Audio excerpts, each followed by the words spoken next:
Oi, eu sou o Matheus Marcolini e seja muito bem-vindo ao Resumo News, o podcast de notícias do Resumo ETEC. Nesse podcast eu comento as notícias mais legais de passar para vocês no dia de hoje, dia 3 de agosto de 2020. Vamos lá!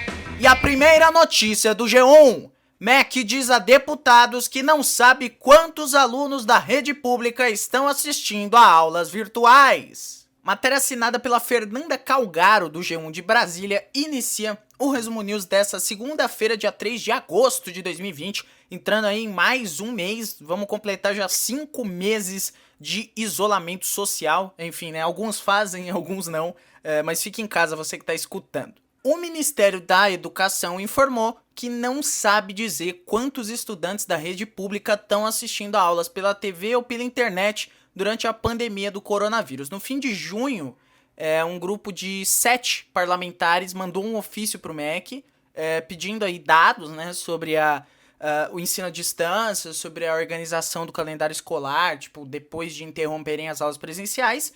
E aí um grupo integra uma comissão da Câmara que acompanha os trabalhos do Ministério. Então esses 7 parlamentares formaram um grupo que integra uma comissão na Câmara que acompanha os trabalhos do Ministério da Educação. Aí um mês depois o MEC respondeu às perguntas do pedido, mas disse que, abre aspas, não dispõe de informações acerca do número de alunos da rede pública de ensino do país que estão tendo teleaulas e aulas online até o momento. Fecha aspas. Esse ofício foi assinado pelo Milton Ribeiro, né, o ministro da Educação. No último dia 27 foi mandado para a Câmara. Esse documento aí se baseia numa nota e tal, negócios técnicos e tal. Para os dados de alunos, o MEC recorreu a uma pesquisa sobre ensino feita pela CONSED, que é o Conselho Nacional de Secretários de Educação, e também pela União Nacional dos Dirigentes Municipais de Educação, a Undime. Foi respondida por apenas 71% das redes municipais. Por isso, o Ministério diz que não tem dados suficientes para a medição. Um dos autores do pedido lá na Câmara, o deputado professor Israel Batista, do PV do Distrito Federal, ele afirmou que a falta dos dados é, abre aspas, mais um capítulo da falta de gestão do MEC. Eu vou abrir aspas aqui para o professor Israel Batista. Uma das funções do MEC é realizar a consolidação dos dados para mostrar um panorama nacional. Nessa pandemia, a posição do MEC foi de cruzar os braços. O MEC não fez levantamento de dados e não ofereceu apoio às redes estaduais e municipais para que elas o fizessem. Muitas fizeram, mas por conta própria. Nós precisamos de uma radiografia da educação pública brasileira para que a gente possa montar políticas públicas de enfrentamento. E a gente percebe o nível desse Ministério da Educação, do Ministério da Educação do governo Bolsonaro, quando eles não têm dados, nenhum tipo de dado, que em base que os alunos estão tendo aula à distância, e mesmo assim o Enem foi adiado em um mês, né? Ele saiu do começo de dezembro para o começo de... Não, ele saiu do final de novembro, enfim, dá no mesmo, enfim. Ele foi adiado durante um mês e meio, sendo que o semestre foi perdido, né? Então, enfim, mais um capítulo do desgoverno Bolsonaro. A próxima notícia também é do G1. Para frear ressurgimento de Covid-19, a Austrália volta a impor restrições na segunda maior cidade do país.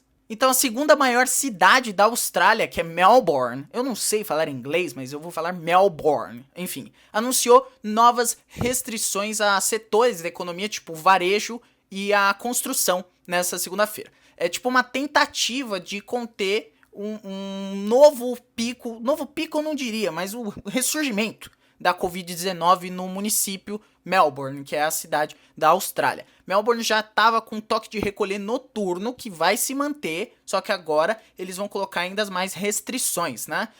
Essas restrições elas têm um prazo inicial de 6 semanas, mas pode ser prorrogado. Espera-se que as novas medidas dobrem o número de profissionais afetados pelas restrições do coronavírus para cerca de 500 mil.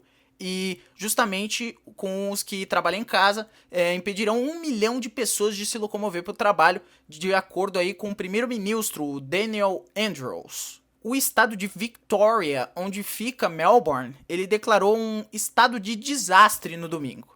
E agora reparem, a gente fica sempre com essa síndrome de vira-lata, não, porque na Europa, na Oceania, nos países pro outro lado do Atlântico é sempre melhor, mas olha a diferença do negócio. Eles declararam estado de desastre. A Austrália ela teve 18.361 casos de coronavírus e 221 mortes devido ao Covid-19, a população de 25 milhões. Repara, eles tiveram 221 mortes no país inteiro durante toda a pandemia. O aumento nas transmissões da comunidade em Victoria, no entanto, levantou aí temores de que a taxa de infecção pudesse sair do controle. E aí o Andrew fez o seguinte, abre aspas para ele: é isso que temos que fazer para impedir a propagação desse vírus descontroladamente infeccioso. Caso contrário, não teremos 6 semanas de restrições, teremos um período de 6 meses. Fecha aspas. Então agora a produção de fábricas de carne vai ser reduzida em 1/3, as atividades de construção também, e os supermercados vão permanecer abertos juntos com o sistema de entrega dos restaurantes, mas muitos outros pontos de venda serão fechados. A diferença no tratamento à pandemia, enquanto um governo com 30 mil mortos no mês, 1.000 mortos por dia, quer reabrir tudo, lá eles estão fazendo... É engraçado, porque eu não gosto desse papo aí de lá fora é melhor, lá fora é melhor, mas isso aqui é bizarro, cara. Eles tiveram 200 mortos em 6 meses. A gente vai pra 100 mil. E aí? A próxima notícia do Globo Esporte. Após polêmica, a Federação Paulista diz que Corinthians e Palmeiras farão novos testes para a Covid-19. Matéria assinada pelo Martim Fernandes de São Paulo. Então a Federação Paulista, a FPF, ela informou nesta segunda-feira que Corinthians e Palmeiras, em comum acordo, vão fazer novos testes de Covid-19 antes do jogo da final do Paulistão no sábado, às 19h30 na Arena do Palmeiras. A Arena do Palmeiras, que se chama Allianz Parque. Eu não tô sendo patrocinado pela Rede Globo, então não vou ficar falando Arena Palmeiras. É Allianz Parque o nome do negócio. Enfim, não haverá realização de exames do Corinthians antes da primeira partida da decisão, que vai ser nessa quarta. O Palmeiras vai fazer teste. Agora, por quê, né? Vamos lá. Por que rolou toda essa polêmica? Pela manhã de hoje, o André Sanches, que é o presidente do Corinthians, disse em reunião lá na federação que ele não ia testar os atletas do Corinthians novamente, sob o argumento de que os mantém em confinamento. O Globo Esporte apurou aí, com várias pessoas presentes na reunião dessa segunda-feira, que quem puxou o assunto testes foi o presidente do Palmeiras, o Maurício Gagliotti. Quase aí no fim do encontro, ele perguntou quando o clube rival, o Gagliotti perguntou, né, quando o Corinthians testaria os seus jogadores. Aí o presidente André Sanches respondeu que não faria os exames, porque o time já está concentrado há 14 dias e o protocolo médico da Federação Paulista, aprovado pelo governo do estado, não exige a testagem nesse caso.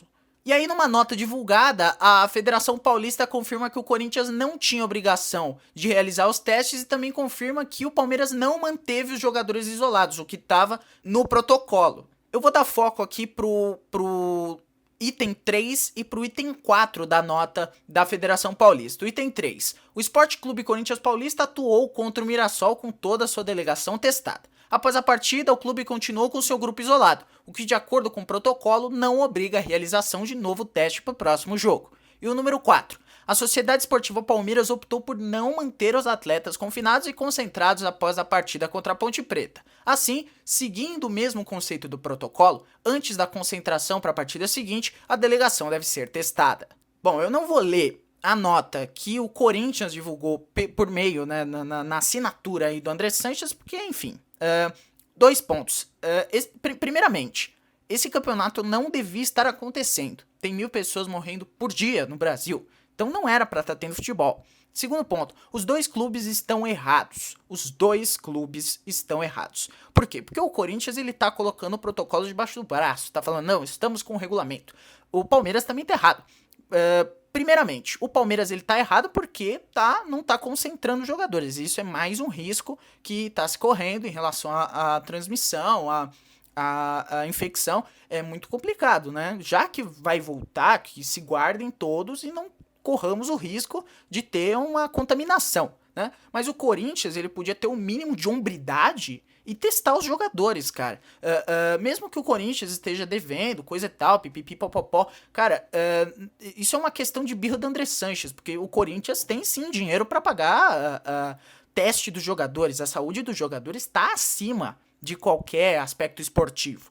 Então, deu pra ver que foi mais uma faísca aí, né? Foi mais uma forma do André Sanches tumultuar e tal, pro jogo de quarta-feira, mas assim, uma situação patética que poderia ter sido evitada, era só o Corinthians testar os jogadores e o Palmeiras devia sim concentrar os jogadores. Enfim, não tem lado certo e o Covidão 2020 tá aí da nativa. A rapidinha de hoje é que o Papa Emérito Bento XVI tá numa situação extremamente frágil, de acordo com a imprensa alemã em relação à saúde dele. O Bento XVI ele sofre de erisipela no rosto, que é uma doença infecciosa que caracteriza aí por erupções faciais e episódios de dor, muita dor.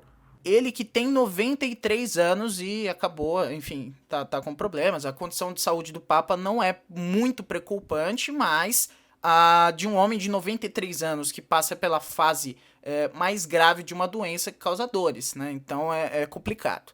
De acordo com a imprensa, a capacidade intelectual e a memória do Bento XVI não foram afetadas, mas a voz dele é quase inaudível.